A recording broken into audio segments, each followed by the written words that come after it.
gose hamaca ndabandanya ndabona yuko impano yo kuririmba ndayifise hama ndabandanya ndaririmba kabisa kugeza kuno mwanya ndashimira Imana maze gukora ibikorwa byinshi biragaragara kabisa ndiko ndakora. Yes, ni iyihe midiho wumva uti ndayigerageza iyo uri kuraririmba? Je cyane imidiho nkunda gukora ni R&B ariko na hip hop ndagerageza kabisa ndakora. Yeah. So nyuma gato y'umugabo nawe wavukiye he? Je navukiye muri commune Nyamurenza ahantu bita Imugende. Gacimbiri bakita mu Gacuro. Nawe uri umuhungu wande? Je ndi umuhungu wange Nzirabona Yohani. Mama bamwita Teresa ngenda badashaka kabisa. Okay, Yohani wande? Hapo sasa nashindwa.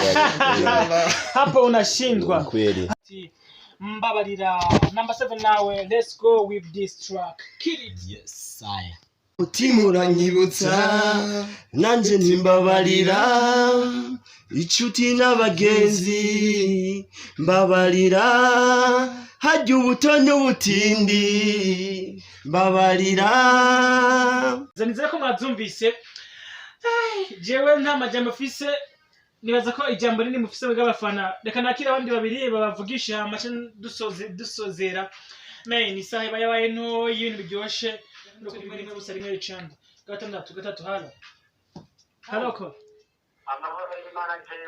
Amahoro y'Imana bane nawe wawe umuntu wacu ari ngaho mu gisagara ca Ngozi imbere yo kuri Bata. Uyu munsi ubaye number 1 ubaye wa mbere.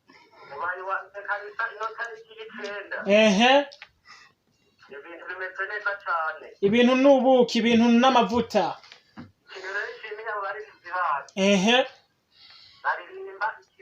Ciza cyo kwitsitso. Bakaririmba amajambo nande kishora kumva. Hari abantu batora ibiri mugasanga ariko turagomba neza amajambo. Ariko biko ndirimbo Seveni yaririmbye ko kwa kubikuba bikorwa. Biravuga cyane kandi abantu bakazishimira zikabatera amare ku kazi. Murakoze cyane. Sa umuntu kuzaraba akoyo ari cyoro nkayo batikiriza. Akabashikiriza na leta yo kiranga bikorera uko baritanga cyane. Indirimbo Ikirezi urayizi? Indirimbo Ikirezi. Ego turanasumba birakunda gushaka cyane. Indirimbo zarubantu biracyoshe cyane. Reka ndagwe kwa wembe basi muvugisha n'amasegonda makeyi. Ego. Allo. Amahoro y'Imana. Amahoro nawe. Barikara kumva.